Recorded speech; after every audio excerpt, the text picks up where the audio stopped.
우리 함께 계속해서 요나서 3장 읽겠습니다. 요나서 3장 1절부터 10절까지의 말씀 함께 교독하시겠습니다. 여호와의 말씀이 두 번째로 요나에게 임하니라. 이르시되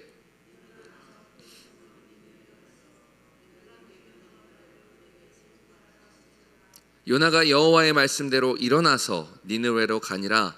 니느웨는 사흘 동안 걸을 만큼 하나님 앞에 큰 성읍이더라.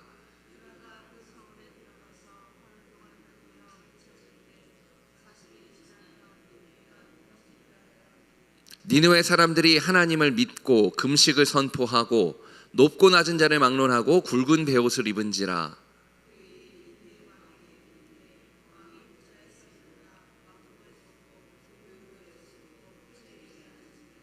왕과 그의 대신들이 조서를 내려 니느웨에 선포하여 이르되 사람이나 짐승이나 소떼나 양떼나 아무것도 입에 대지 말지니 곧 먹지도 말 것이요 물도 마시지 말 것이며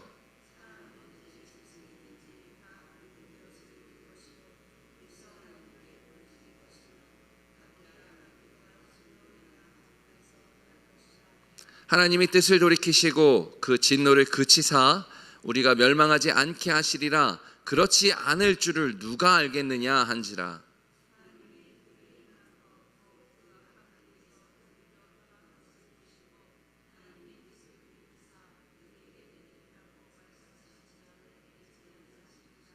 아멘. 자, 계속해서 요나서 1장부터 읽어오고 있습니다. 바다에 던져져서 물고기에게 삼켜진 요나는 3일 동안 침묵을 지킵니다. 신실함의 아들이요 하나님의 선지자인 요나는 자신이 물에 빠지자마자 물고기를 예비하셔서 생명을 구원하신 하나님께 무려 3일이나 침묵 시위를 하는 지독한 인간이죠. 3일 만에 겨우 입을 연 요나의 기도는 매우 정돈되고 훌륭한 형식을 갖춘 하나의 완성된 노래였지만 이 기도문은 사실 왜곡과 하나님을 본인의 입맛대로 통제하려는 악한 의도가 담겨져 있었습니다. 만일 이 기도가 진정으로 요나의 진실한 회개와 다짐을 담고 있다면, 제가 말씀드린 것과 다르게 말이에요. 그렇다면 이어지는 3장의 내용에서 요나는 이전과 전혀 다른 모습을 보여주겠죠. 과연 정말 그런지 한번 보겠습니다. 어떤 모습으로 달라질 것인가? 이전에는 어떤 모습이었나요? 니느웨의 여호와의 심판이 즉각적으로 시행됨으로써 정의와 공의가 입증되어야 한다고 주장했습니다. 근데 만약에 정말로 이 기도가 요나의 진실한 회개라면, 비록 모든 재앙의 원흉이었지만 요나를 긍휼히 여기고 서로를 긍휼히 여겨 모두의 생명을 살리기 위해서 고군분투를 했던 그 이방 선원들처럼 니느웨를 긍휼히 여겨서 그들의 생명을 살리기 위해 고군분투하는 모습을 보여줄 것입니다. 과연 그러한지 오늘 본문을 통해서 낱낱이 밝혀지게 되죠. 하나님은 요나에게 두 번째로 명령하십니다. 니느웨로 가서 내가 네게 명령한 바를 그들에게 선포하라. 과연 요나는 진심으로 회개했을까요? 자, 다행히도 요나는 여호와의 말씀대로 일어나서 니느웨로 갔습니다. 3장 3절에 보면은요, 니느웨는 큰 성읍이어서 무려 3일 동안이나 걸어야 다 돌아볼 수 있을 만큼 굉장한 규모의 성읍이었어요. 거기서 요나는 여호와의 말씀대로 외쳤습니다. 40일이 지나면 니느웨 무너진다. 네, 이상한 것은 요나가 그 성읍에 들어가서 하루 동안 다니며 외쳤다는 거예요. 3일 길의 큰 성읍을 하루 동안 다녔다는 표현은 무슨 뜻일까요? 요나가 3일 길을 하루 만에 다닐 만큼 발이 빠른 사람이었다는 걸 얘기하는 걸까요? 그럴 리가 없겠죠. 열정을 다해서 심판을 경고했다는 의미일까요? 설마 그럴까요? 오히려 문맥으로 보면 3일 길의 큰 성읍을 하루 동안 다녔다는 표현은 요나의 외침이 불성실했다는 것을 보여주는 장치입니다. 그런데 이런 요나의 불성실한 선포에도 불구하고 놀라운 일이 벌어졌어요. 5절을 같이 한번 읽어보겠습니다. 시작. 니느웨 사람들이 하나님을 믿고 금식을 선포하고 높고 낮은 자를 막론하고 굵은 베옷을 입은지라. 놀랍게도 니느웨 성읍 사람들이 높은 자부터 낮은 자까지 전부 하나님을 믿고 금식하고 굵은 베옷을 입은 것이 아니겠어요? 마치 속죄일을 보내는 이스라엘 백성들처럼 니느웨의 왕마저도 굵은 베옷을 입고 제위에 앉아서 하나님 앞에 자신을 낮추었습니다. 7절과 8절을 보면은요, 온 나라의 조서를 내려서 공식적으로 금식도 선포하고요, 힘써 하나님께 부르짖고 니느웨 온 백성들에게 각자 악을 따랐던 길과 포악을 행했던 것을 버릴 것을 촉구합니다. 누가요? 니느웨의 왕이요. 니느웨가 어떤 나라인지 말씀드렸죠. 잔인하기로 악명 높은 이스라엘 백성들에게는 악의 대명사이자 철천지 원수인 아시리아의 수도였습니다. 그러니까 그 당시에 나라의 수도였다는 얘기는 그 나라가 보여주는 정체성을 그대로 다 담고 있다는 얘기예요. 거기가 중심지란 얘기입니다. 심장부란 얘기예요. 잔혹한 특성을 보여준다면 잔혹하게 그지없는 곳이 바로 그 수도입니다. 근데 그곳이 지금 심지어 그곳의 왕이 지금 어떻게 하고 있다고요? 하나님 앞에 겸비하여 하나님을 믿고 금식을 선포하고 회개를 하고 있는 겁니다. 3장 9절도 같이 읽어봅시다. 시작. 하나님이 뜻을 돌이키시고 그 진노를 그치사 우리가 멸망하지 않게 하시리라. 그렇지 않을 줄을 누가 알겠느냐 한지라.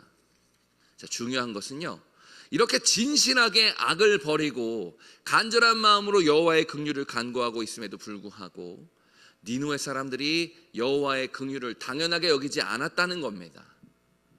마치 피상적으로라도 여호와께 돌아가기만 한다면 하나님께서 긍휼히 여기실 것이라고, 마치 여호와의 긍휼을 자기들이 통제할 수 있는 것처럼 착각하고 당연하게 여겼던 그 호세아서의 이스라엘 백성들과 너무나도 다르게 니느웨의 왕과 그의 대신들은 자신들의 회개를 하나님의 긍휼을 이끌어내는 조건으로 생각한 게 아니었어요.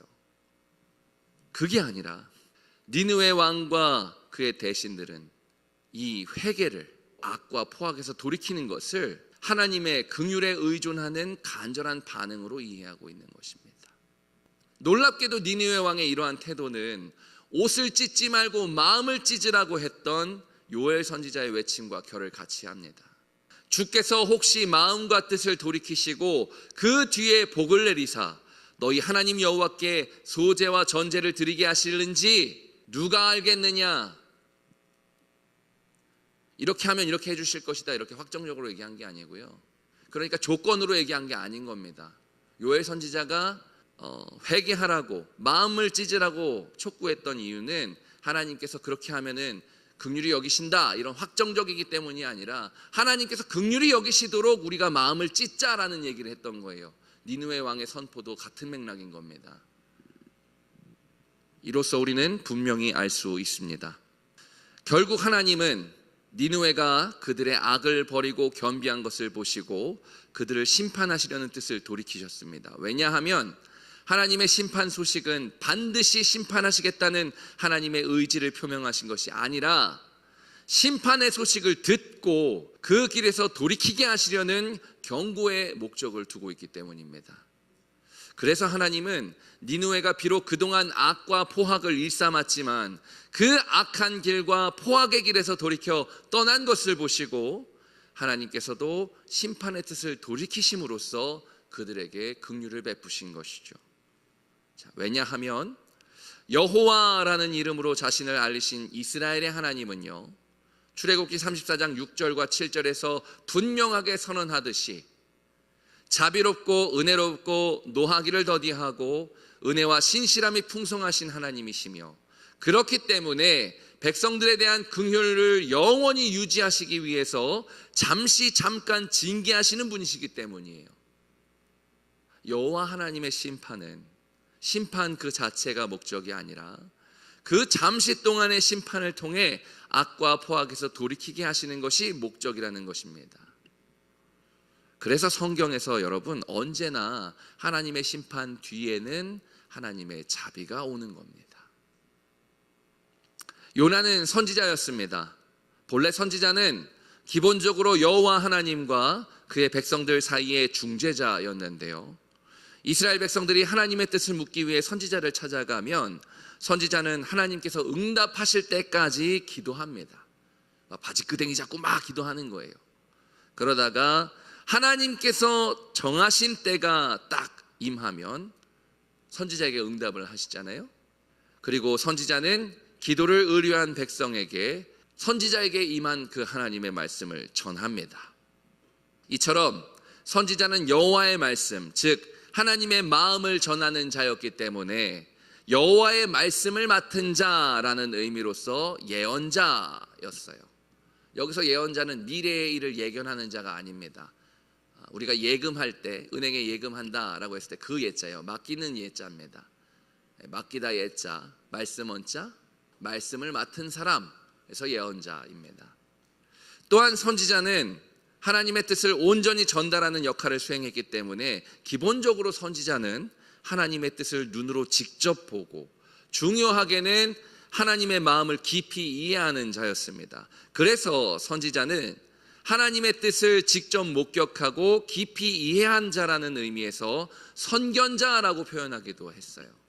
물론 여러분, 하나님의 마음을 깊이 이해한다는 것은 기본적으로 현 시대에 대해서 정확하게 분별하고 있음을 의미하기 때문에 선지자들은 백성들의 길을 살피고 그 길이 악한지 옳은지를 분명히 아는 자였습니다. 조금 전에 말씀드린 대로 요나도 분명 선지자였습니다. 그렇기 때문에 요나도 하나님의 뜻을 알고 있었어요. 하나님께서 니느웨에게 심판을 선언하시는 이유가 니느웨를 멸망시키시기 위해서가 아니라 니느웨가 여호와께 돌아오게 하시려는 목적으로 선언하게 하셨다는 것을 처음부터 요나에게 알려주셨기 때문에 요나도 알고 있었습니다. 그러나 선지자 요나는 하나님께서 긍휼과 신실하심이 풍성하신 분이심을, 하나님은 은혜를 영원히 유지하시기 위해서 잠시 징계하시는 분이심을 잘 알고 있었음에도 불구하고 하나님의 뜻은 알고 있었지만 하나님의 마음과 한 마음은 아니었던 겁니다. 요나 2장의 기도는 1장의 이방 선원들과 비교하면서 우리에게 질문합니다. 도전하는 것이죠.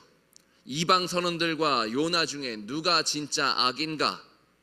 또한 3장을 통해서도, 3장의 니느웨의 회개를 통해서도 우리에게 동일하게 질문하고 있습니다. 2장의 기도에서 이미 예견되듯이 여전히 니느웨에게 긍휼을 베풀기 싫어하는 요나, 이런 요나의 불성실한 심판 선언에도 불구하고 높은 자나 낮은 자나 할 것 없이 모두가 하나님 앞에 겸비하여 그 악한 길과 포악을 행했던 모든 것으로부터 돌이킨 니느웨, 그러면서도 하나님의 긍휼을 당연한 것으로 여기지 않고 오히려 자신들의 겸비함을 하나님의 긍휼을 간구하는 반응으로 여겼던 니느웨, 요나와 니느웨 중에 누가 진짜 악인가를 우리에게 묻고 있는 것입니다. 오늘도 우리에게는 하루가 선물로 주어졌습니다. 특별히 이 오늘은 하나님께서 우리가 하나님의 백성으로서 우리가 살아가는 일상의 공간에서 하나님의 사랑의 다스림이 충만하게 하라고 복을 주시며 선물해 주신 하루죠. 이런 측면에서 생각해 볼 때 선지서는요, 우리에게 아주 중요한 사실을 알려줍니다.